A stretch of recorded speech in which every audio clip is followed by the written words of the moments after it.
I want to start you off with a chilling, almost contradictory image. Okay, lay it on me. Because, we think of totalitarianism as a machine that just crushes people, but it's actually more like an ecosystem No. or like a greenhouse. A greenhouse, Right. like it cultivates things. Exactly. It creates this perfect, highly controlled climate for the absolute worst human impulses to just bloom. And to see what that looks like in full bloom, I want you to picture this. Right, I'm picturing it. It is December 1945. We are inside Hamlin Prison in Germany. And standing there is a 22-year-old woman. Just 22. Yeah, barely an adult. Yeah. And the British press at the time, they just couldn't stop talking about her appearance. They described her as looking like a Hollywood film star. Right, the whole blonde hair, striking blue eyes fixation. Exactly. Immaculate presentation even in custody. And she is standing directly in front of a man named Albert Pierrepoint. Oh, wow, Pierrepoint. I mean, he was the most prolific British executioner of the 20th century. He was. A man who essentially formalized the mechanics of hanging. Right, and Pierrepoint isn't there to interrogate her or anything. He's there to weigh her. Just purely mathematical. Pure math. He needs her exact body weight to calculate the precise drop for her hanging the following morning. This cold, bureaucratic work. And as he's measuring her, preparing the math to literally break her neck, she looks right at him. Yeah. And she smiles. God. It's an image that just actively defies every single expectation of how a condemned war criminal should act, right? Like when faced with the absolute end, there's no breakdown, no tears. Nothing. So who is this woman smiling at her own executioner? Her name is Irma Grese. Irma Grese. Yeah. To the British press, who obsessed over her looks, she was the beautiful beast. But to the tens of thousands of prisoners at Auschwitz and Bergen-Belsen, she was known simply as the Hyena of Auschwitz. Which is a horrifying moniker. It really is. And at just 22 years old, she became the youngest woman executed under British law in the 20th century. Yeah. When Albert Pierrepoint pulled that lever, he was executing a girl who, to her dying breath, believed she had done absolutely nothing wrong. And that, right there, is the terrifying core of what we are unpacking today. Right. Today, we have this massive stack of historical testimonies, academic papers, and original trial transcripts from the Belsen trial sitting right here. And the mission of this deep dive is to trace the exact path that led a teenage farm girl to that gallows. We're going to look at the architecture of depravity. And we are going to do that by looking directly at the horrifying reality of her actions. We are focusing the vast majority of our time today on the physical realities of what she committed inside the fences of Ravensbrück, Auschwitz, and Bergen-Belsen. Yeah, no sugarcoating it. Right. This isn't about psychoanalyzing her childhood to excuse her behavior. It's about understanding how, on the witness stand, she attempted to justify the absolute unjustifiable and how the system rewarded her for it. I do want to give a quick warning to you listening, though.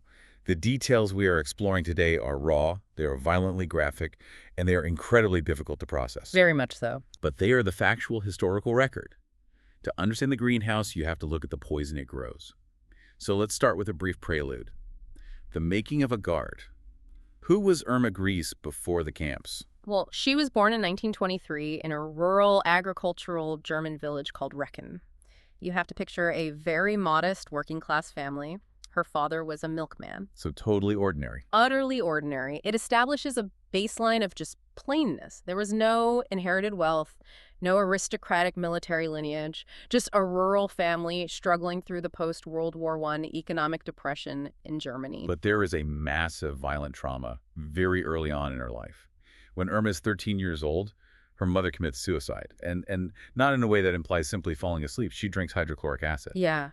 It is a deeply violent, agonizingly painful way to end one's life. The acid just literally burns the internal organs. Which is just horrific to even think about. And she did this after discovering her husband was having an affair. And Irma, at just 12 or 13 years old, is the one who discovers her mother's body. It shatters the family. But what's really striking, and this is something we have to keep in mind as we look at the monster she becomes, is how her sister, Helene, described Irma during this childhood period. Right, the trial testimony. Exactly. At the post-war trial, Helene testified under oath that Irma was actually a cowardly child. She was a girl who actively ran away from fights. She was meek. She avoided conflict at all costs. She was bullied. And yet, in the wake of her mother's death, she joins the League of German Girls, the BDM, which was basically the female equivalent of the Hitler Youth. This is where the indoctrination begins. So she's looking for belonging. Right. She drops out of school at 14, which wasn't uncommon for rural girls at the time, and she just starts soaking up Nazi racial ideology. This actually causes a massive rift with her strict father. He wasn't a fanatic party member, and he deeply disapproved of her joining the Nazi organizations. So she leaves. She works manual labor jobs, works on a farm, works in a shop, but she wants to be a nurse. And eventually, she finds herself training as an assistant nurse at the Hohenleichen Sanatorium. Yes. Now, I want to pause here, because Hohenleichen is not just a regular civilian hospital. Oh, far from it. Hohenleichen was an elite SS medical facility run by Dr. Karl Gebhardt. Okay. Gebhardt was the personal physician to Heinrich Himmler, and he was later executed for the horrific medical experiments he performed at this facility. So what exactly was he doing there? Specifically, he was conducting bone grafting and sulfonamide experiments on living, unconsenting human subjects. Oh, my God. Yeah, mostly young Polish women brought over from the nearby Ravensbrück concentration camp. They would intentionally break their legs, infect the wounds with dirt and glass, and test treatments. Okay, let's unpack this. Yeah. Because this is her first real exposure to state-sanctioned medical sadism. She is a teenager working under a man who is highly respected by the government. Right, a man in a pristine white coat. Exactly. A doctor who is literally mutilating people in the name of the state.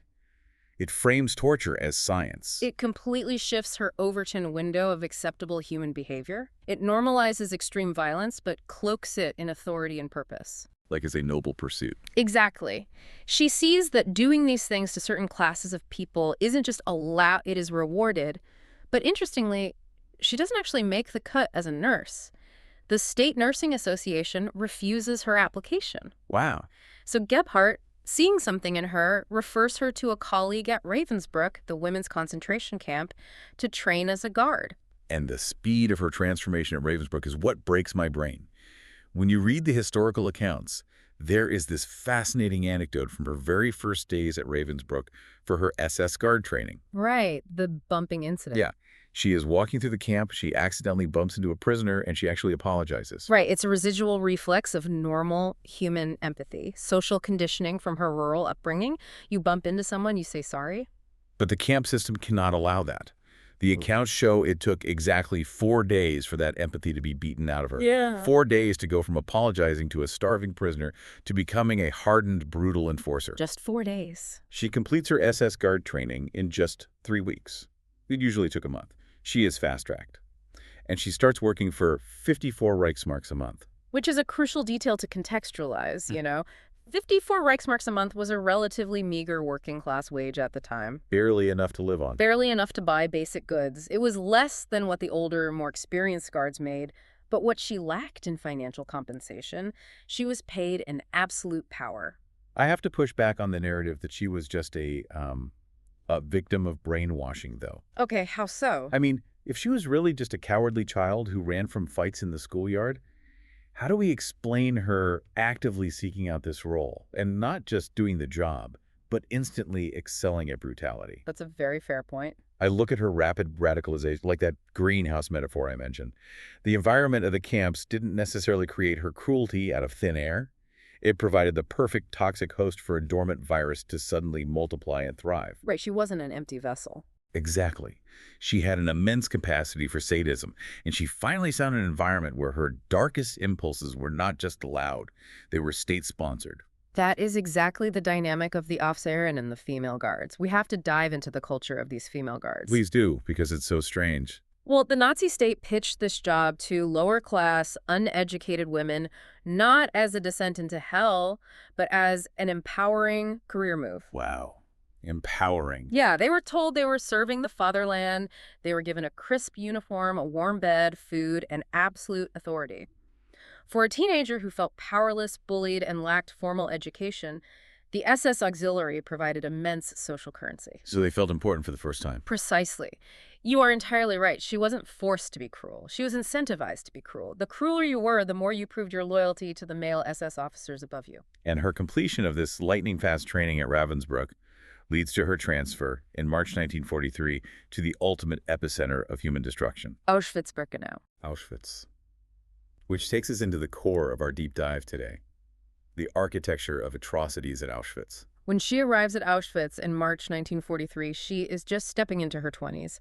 By the autumn of that year, at just 20 years old, she is promoted to SS Oberaufseherin. Senior SS supervisor. Yes. This is the second highest rank any woman could hold in the entire camp system. 20 years old. Think about what most people are doing at 20. Figuring out college, fumbling through early relationships, trying to pay rent. At 20, Irma Grese is put in charge of Camp C in Birkenau. And Camp C held 30,000 Polish and Hungarian Jewish women. 30,000. It is the population of a small city. It really is. 30,000 human beings under the absolute unchecked control of a 20-year-old girl who didn't even finish high school. And the way she wielded that control was highly, deliberately theatrical. Theatrical is the perfect word for it. When you read the survivor testimonies, they almost universally focus on her aesthetic, the aesthetic of her terror. It's a recurring theme in the memoirs of survivors like Dr. Gisela Perl and Olga Lengel. Amidst the mud, the rampant typhus, the dysentery, the unimaginable squalor and literal stench of burning flesh in Birkenau, here comes Irma Grese. Like she's walking a runway. Exactly. Her appearance was a weapon. Yes, the survivors vividly recall her pristine presentation.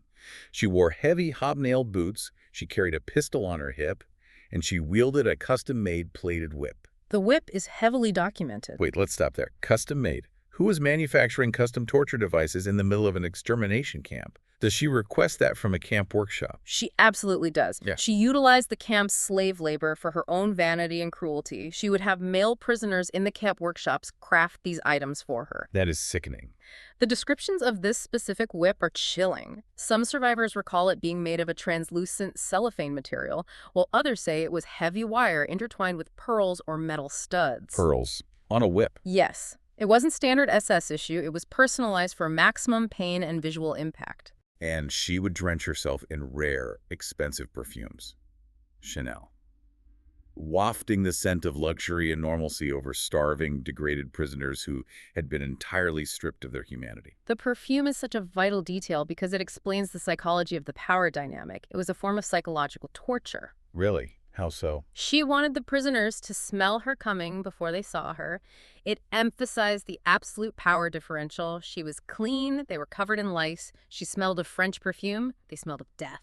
God. It reinforced the Nazi ideology that she was a superior biological specimen, and they were, as the Nazis called them, Untermenschen subhumans. So let's talk about the daily crimes.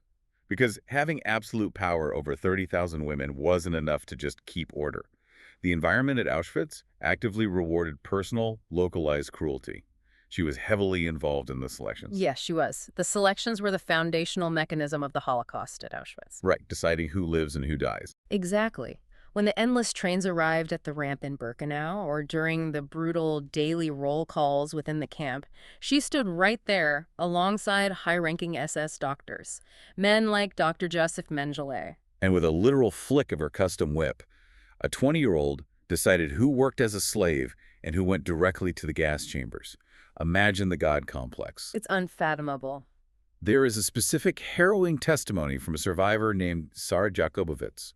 Sarah recalled that during these selections, even if Dr. Mengele, the infamous angel of death, deemed a female prisoner fit to work, Irma Grese would sometimes physically intervene. Overriding Mengele. Yes, she would override a high-ranking SS doctor and send the woman to the gas chamber simply because, and I quote from the testimony, she didn't like the way they walked. What's fascinating here is, well, horrifying really, is a structural point about how power operated in the camps. Okay, tell me about that. As a woman, Grese was not an official member of the SS. The Schutzstaffel was an exclusively male brotherhood. Women were strictly classified as SS Gefolge, essentially civil employees or auxiliaries. Contractors. Exactly. They were contracted workers. Yet, because the SS gave her jurisdiction over the women's camps, her absolute power over those 30,000 women allowed her to operate with zero restraint. She internalized the Nazi ideology so completely that she viewed the prisoners merely as Dreck, the German word for trash. And she treated them worse than trash. She instituted a grueling psychological and physical torture known as making sport. Sport machen. It was a common SS punishment across the camp system, but Grese utilized it with extreme, sustained malice. Let's explain what that actually looked like on the ground, because making sport sounds like, I don't know, a gym class. It was anything but. No, it was lethal. She would force emaciated, sick women to stand at roll call, called a Pell, for hours and hours, sometimes 6, 8, 10 hours, in the freezing Polish winter or pouring rain. If you moved, you were beaten. Just for shifting your weight. Yeah. Or she would force them to do strenuous physical exercises, squats, push-ups, running in circles as punishment for tiny perceived infractions, like someone dropping a piece of rag or a woman trying to hold up her pants because she had lost so much weight. Right. Imagine women who are literally starving to death, suffering from dysentery, being forced to do heavy calisthenics until their bodies completely give out. And if they collapsed, which they inevitably did, that was an automatic death sentence. They were just taken away. They were beaten unconscious, or their numbers were written down for the gas chamber. The purpose of Sportmachen wasn't just physical exhaustion. It was designed to break solidarity. How does it break solidarity? It was designed to turn the prisoners against each other. If one woman dropped a rag, the whole block suffered. It stripped away their ability to support one another. And the violence she committed was entirely arbitrary. Yeah. It wasn't just systematic, bureaucratic killing from behind a desk. It was deeply personal, intimate, physical violence. It was sudden and unpredictable, which heightened the atmosphere of constant terror. Exactly. There's a deeply disturbing illustrative account from a survivor from the town of Texer. This survivor testified that she was in the camp and saw Irma Grese approach a young girl. And what was the girl doing? The girl was doing nothing insidious. She was simply talking to an acquaintance through the barbed wire fence separating the camps. Grese didn't yell at her. She didn't put her on report.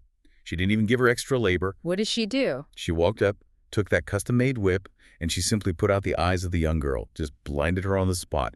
No trial, no words, just immediate permanent mutilation. Oh my God. It demonstrates a total detachment from human empathy. Completely. When you combine absolute power, zero accountability, and an ideology that tells you your victims are a literal biological infection threatening your nation, the violence becomes a casual exercise of authority. It becomes a reflex. Casual, that's the terrifying word. It was as casual to her as swatting a fly. Which leads us into the darkest part of this deep dive, because we have to explore the absolute depths of her sadism and sexualized violence. The testimonies here are incredibly grim. They make it abundantly clear. Irma Grese wasn't just an administrator caught up in the madness. She wasn't just following orders. She actively, deeply enjoyed the violence. It was recreational for her. She weaponized everything in her environment, including animals. Yes, she used half-starved attack dogs. Yeah. The SS trained these dogs to be vicious, but Grese took immense pleasure in unleashing them.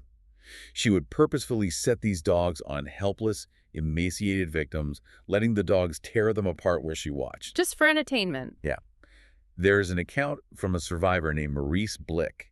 Now, Maurice was just 5 years old at the time, a 5-year-old boy in an extermination camp. Unbelievable. And he remembered Irma Grese making her dog play a horrifying game of chicken with him.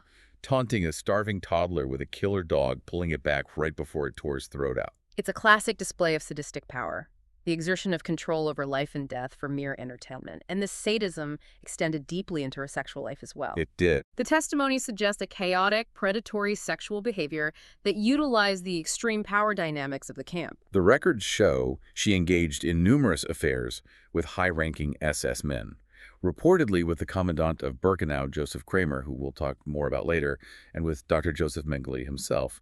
But it didn't stop with the male officers. She also engaged in bisexual encounters with female prisoners. This is a complex and highly fraught area of survivor testimony, but multiple accounts, including Olga Lengel's, state that Grese would take female prisoners as favorites. Yes, she would select beautiful young women from the ranks. She would keep them for her own sexual gratification or as personal, intimate servants. But of course, there is no such thing as consent in a concentration camp. None. This was rape through coercion. And the true horror is what happened when she got bored of them. When a favorite no longer amused her, or when the woman became sick, Grese would simply discard her. And discarding someone in Auschwitz meant sending them to the gas chambers. Exactly. They were disposable commodities, toys to be played with and then destroyed. The most harrowing, visceral analysis of this sexualized violence comes from the testimony of Dr. Gisela Perl. Yes. Dr. Perl was a brilliant Jewish inmate physician who survived Auschwitz and later wrote a memoir about her experiences. Dr. Perl's testimony is, I don't even know how to describe it. It's the kind of thing that burns a hole into your memory. It fundamentally alters your understanding of human depravity. What does she describe? Dr. Perl testified that Grese would specifically target the young, beautiful women during roll calls. She was jealous or aroused or both. She would use that custom wire whip to intentionally slash the breasts of these young women. She aimed for the breasts specifically, leaving gaping, lacerated wounds in a camp where sanitation was completely non-existent. Right. Auschwitz was essentially a swamp of mud, feces, and lice. Hmm. So these deep whip wounds would inevitably become severely infected. It was a death sentence in itself. Dr. Pearl, acting as a camp physician trying desperately to save lives, would then have to operate on these young women to clear out the necrotic tissue. But she had no medical supplies, no antibiotics, no anesthesia. Just completely bare bones. She had to cut away the infected flesh using a smuggled rusty kitchen knife. And Irma Grese would come to the infirmary specifically to watch. According to Dr. Pearl, Grese experienced orgasmic physiological sexual pleasure watching the agony of these crude operations. Pearl testified under oath that Grese would literally have orgasmic spasms, her face flushed, panting, while watching these women scream in absolute agony as a kitchen knife cut into their infected breasts. It's evil incarnate. And if the victim screamed too loudly and interrupted her arousal, Grese would become enraged and kick them with her heavy hobnailed boots. If we connect this to the bigger picture of the Holocaust, it reveals the ultimate objectification of human life under Nazism. Grese wasn't just killing enemies of the state, she was consuming their pain for her own physiological gratification. Consuming their pain. Wow. She turned their suffering into a narcotic. Here's where it gets really interesting from a psychological perspective, or maybe just really dark. I want to push back on anyone who tries to rationalize this as systemic brainwashing. Right. Look at the absolute hypocrisy and the intense narcissism of this woman. She is utterly obsessed with her own beauty. She spends hours in front of the mirror in her quarters. She demands custom-tailored uniforms from the camp seamstresses so they fit her perfectly. She wears expensive perfume. Complete vanity. And yet she is using the physical mutilation and unimaginable suffering of others as a literal aphrodisiac. How does a legal system or a historian even begin to process that level of delusion? How do you look at that and say, she was just a cog in the machine? You can't. You really can't. The cog in the machine defends the idea of the banality of evil that Hannah Arendt talked about, falls apart entirely when confronted with personalized, sexually motivated sadism. Because a cog doesn't do that. Exactly. A cog doesn't invent new ways to inflict pain for pleasure. And this objectification reached a level of the macabre that sounds almost like Gothic folklore, except it was heavily documented reality. Oh, you mean what they found in her room? Yes. When British troops finally liberated the camps she operated in, they found items in her personal quarters that confirm this absolute dehumanization. Yes. The search of her hut yielded lampshades made from the skin of 3 murdered inmates. Human skin? Human skin. Treated, stretched over wire frames, and kept as home decor. She read by the light of murdered people. And there's another staggering detail from the sources regarding her bodily autonomy versus the prisoners, the ultimate hypocrisy. Oh, the pregnancy. Right. During her time in the camps, Grese engaged in so many affairs that she actually became pregnant. And having a child in the SS while unmarried, or having a child that would interrupt her reign of terror, was unacceptable to her. So what does she do? She forces a Hungarian prisoner, a former highly trained doctor, to perform an abortion on her. She uses the medical skills of the very people she considers biologically subhuman when it personally benefits her, while simultaneously feeding those exact same people to the gas chambers every single day. It's a level of entitlement and narcissism that is almost impossible to wrap your head around. But this reign of absolute terror couldn't last forever. As the war starts turning, as the Soviet army begins advancing rapidly from the east in late 1944 and early 1945, the Nazis begin to panic. They know they're losing. They know it. Yeah. And they try to hide their crimes. They blow up the crematoria at Auschwitz, and they evacuate the camps. This leads to the infamous death marches. Tens of thousands of starving prisoners forced to march westward in the dead of winter. Grese is transferred back to Ravensbrück briefly in January 1945, managing these transports. And then finally, she is sent to Bergen-Belsen in March 1945. And she takes her whip and her sadism with her to the very end, which brings us to the fall of Bergen-Belsen and the sheer delusion of her denial. When Grese arrives at Bergen-Belsen in March 1945, the camp is in a state of absolute apocalyptic collapse.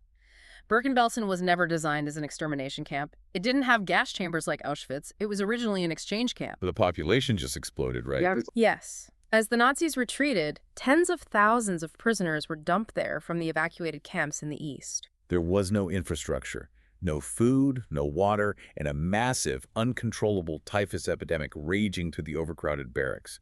Mass starvation. People were dropping dead by the thousands every single day. The bodies were just piled up between the huts. And in April 1945, the British Army arrives and liberates the camp. The scenes the British soldiers filmed there shocked the conscience of the world. Now, a lot of the SS guards saw the writing on the wall and fled into the woods before the British tanks rolled in. They stripped off their uniforms and ran. They knew what they had done. But not Irma Grese. But Irma Grese, she stays.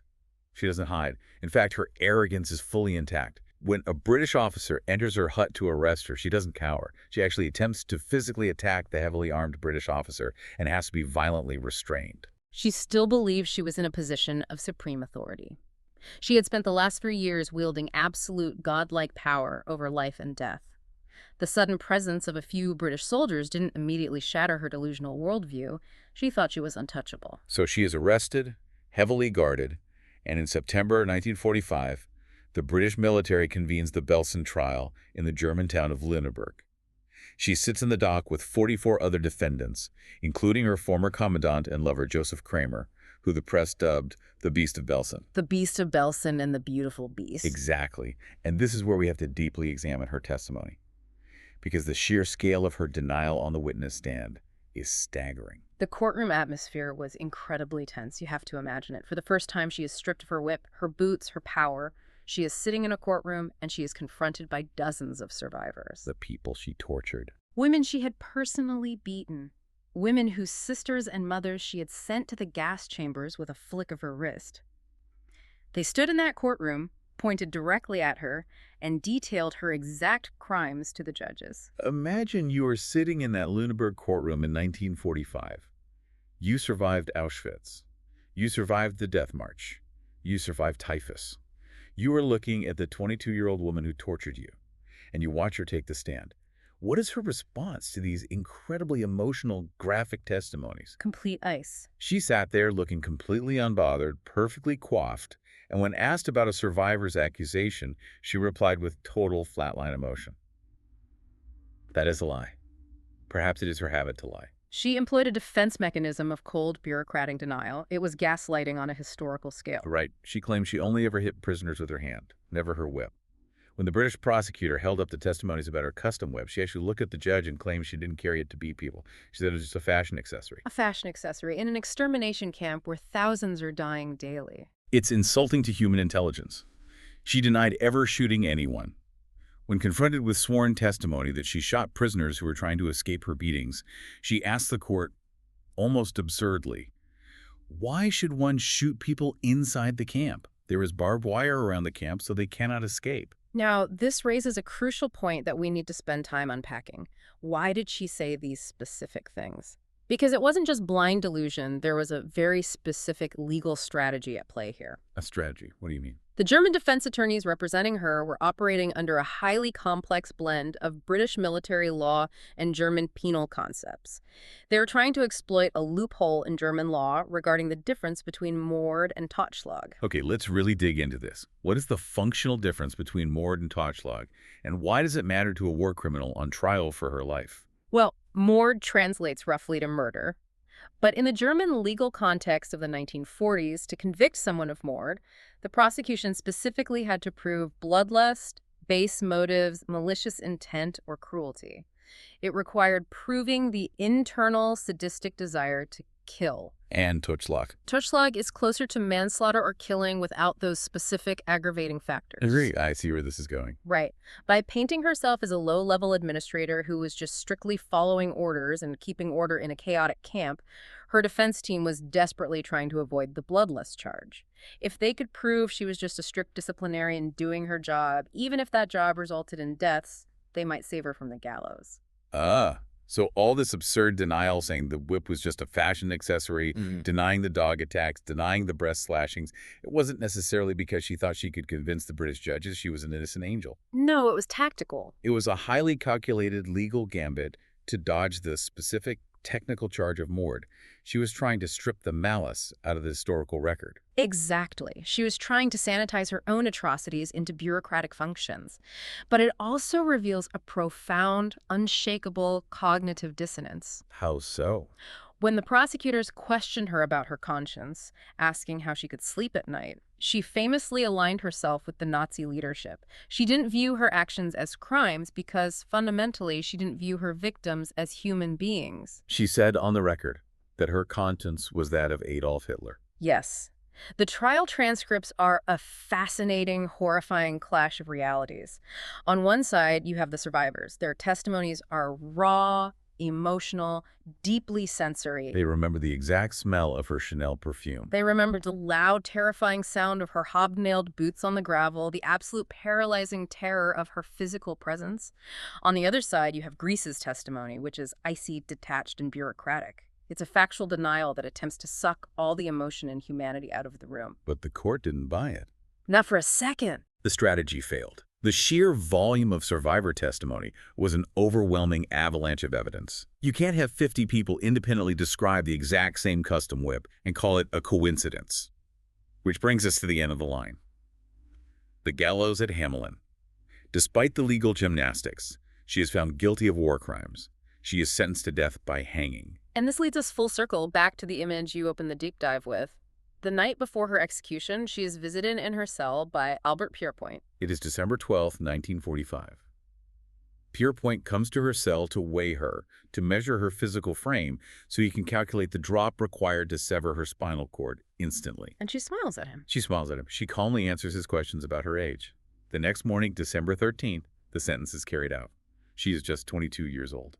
Over the years, there were sensationalized myths that circulated in pulp magazines that she broke down at the end, that she lost her mind, that the British guards had to drag her kicking and screaming to the gallows. But that wasn't true. No. The official military records and Pierrepoint's own detailed accounts show that simply wasn't true. The truth is actually much scarier. She was completely, chillingly calm. She stepped out of her cell. She walked under her own power to the execution chamber. She was the second woman hanged that day, right after Elizabeth Volkenrath, another notorious SS guard. She stepped up onto the wooden trapdoor. Pierrepoint put the white hood over her blonde hair. He adjusted the noose around her neck. And through the hood, her final word to the executioner was, "Schnell." Fast or quick. Quick, telling the man hanging her to hurry up and get it over with. It demonstrates a total, absolute lack of remorse up to the very last millisecond of her life. She never broke. Absolutely zero remorse. The historical records note that her farewell letter to her sister, Pauline, the same sister who called her a coward as a child, showed she remained fiercely, violently loyal to Nazi ideology right up until her neck snapped. She thought she was a martyr for the Third Reich. She believed she was dying a hero's death. Which is a chilling conclusion to a life of immense destruction. And it's highly relevant to note what Pierrepoint himself thought about all this years later. What did he think? Pierrepoint was a man who executed hundreds of people. He hanged the most horrific Nazi war criminals, Joseph Kramer, the Beast of Belsen, Irma Grese, the Hyena of Auschwitz. But later in his life, in his autobiography, he reflected that all his executions achieved absolutely nothing but revenge. Really? Yes. He stated quite clearly that he didn't believe capital punishment, even for someone like Irma Grese, acted as a deterrent to future crimes or systemic evil. So I have to ask you listening, what does this all mean? Yeah. I want you to really consider the implications of her smiling at Pierrepoint. Consider what it means that she never broke character. She went into the ground fully believing she was morally in the right. It's terrifying. It is, because it means evil doesn't always recognize itself in the mirror. It doesn't see a monster with horns and fangs. Sometimes it just sees a beautiful reflection. It sees a custom-tailored uniform. It smells expensive perfume. And that forces us to critically confront how we, as a modern society, view perpetrators of violence. Academic analyses of the Holocaust often discuss this concept of the hierarchy of worseness. Right, let's really look at this before we wrap up. Why was Irma Grese so heavily focused on by the international press in 1945? Why do we know her name today, sometimes more readily than the high-ranking male commandants who actually designed the gas chambers? It's largely because of the gender dynamics of perpetration. Western society holds these deeply ingrained, foundational, preconceived notions of women as gentle, as naturally nurturing, as the biological givers of life. The maternal instinct. Exactly. So when a woman like Irma Grese steps out of that prescribed role and commits brutal, hands-on, sadistic violence, she appears even worse to the public than her male counterparts doing the exact same thing. The shock value is astronomically higher. The press completely obsessed over her. They wrote endless articles about her blonde hair, her blue eyes, her youth. They dubbed her a monster and a beast. But calling her a monster is almost a societal cop-out, isn't it? It is entirely a cop-out, because calling someone a monster implies they are inhuman. It implies they are a supernatural aberration, a demon that spawned from hell. Like she just magically appeared. Exactly. And labeling her a monster prevents us from analyzing how a highly organized modern political system empowered her. It distances us from the deeply uncomfortable truth that she was a human being created by human society. Exactly. Calling her a monster lets us off the hook. Why does this 80-year-old story matter to you today? Why spend an hour listening to this horror? Because it forces us to look at how quickly and efficiently systemic ideology can weaponize a totally average person. Anyone. Irma Grese wasn't born a monster with a whip in her hand. She was a bored, bullied, traumatized teenager from a poor farming village looking for a purpose. She wanted to be a nurse. She wanted to be someone important. She wanted to belong. And a totalitarian state saw that vulnerability, handed her a whip, and told her she was a god among subhumans. The banality of evil isn't just about men in gray suits stamping transport papers behind a desk in Berlin. It's about ordinary, unremarkable people finding extraordinary avenues for their latent cruelty when the state removes all consequences and tells them the law demands violence. As we leave you today, I want to leave you with a final, provocative thought to mull over on your own. Put yourself in the timeline of history. Consider this. If Irma Grese's mother hadn't died so violently when Irma was 13, if she hadn't been bullied at school and isolated from her peers, if the State Nursing Association had just accepted her application and she went into a normal civilian hospital, would she have lived out her entire life as an ordinary, unknown citizen? It's entirely possible. Just a regular woman walking down the street buying groceries, complaining of the weather. It's the ultimate question of nature versus totalitarian nurture. Does the immense capacity for this kind of monstrous sadism lie completely dormant in society? Does it exist in the people standing in line next to us at the bank, just waiting for the right hateful ideology, the right political climate, to give it permission to wake up? Think about that. We started this deep dive looking for a clear explanation of evil, trying to find a neat, easy answer. But maybe the scariest thing about Irma Grese is that she smiled at the hangman because she knew she was exactly what her society had asked her to be.